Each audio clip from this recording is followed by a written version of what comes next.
ভোরের আলো ফোটার আগেই পূর্বাচলের ৩০০ ফিটের এই সড়ক কানায় কানায় পূর্ণ নেতাকর্মীদের ভিড়ে। ব্যানার ফেস্টুন আর দলীয় পতাকায় ছেয়ে গেছে পুরো এলাকা। শীতের কনকনে বাতাসকে উপেক্ষা করে রাত পেরিয়ে অপেক্ষায় হাজারো নেতাকর্মী। কেউ এসেছেন দূর জেলা থেকে, কেউ বা রাত কাটিয়েছেন রাস্তাতেই। দীর্ঘদিনের প্রতীক্ষার অবসান ঘটিয়ে বিএনপির ভারপ্রাপ্ত চেয়ারম্যান তারেক রহমানের দেশে ফেরাকে ঘিরে এক কথায় সবার মনেই উৎসবের আমেজ।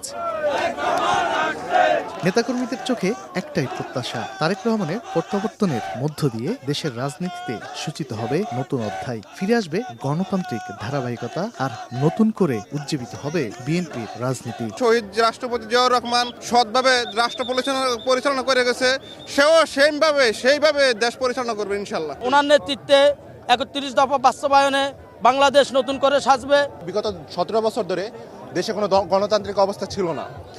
আশা করি দেশনায়ক তারেক রহমান যখন দেশে আসবেন, সেই গণতান্ত্রিক ধারাবাহিকতা ফিরে পাবে।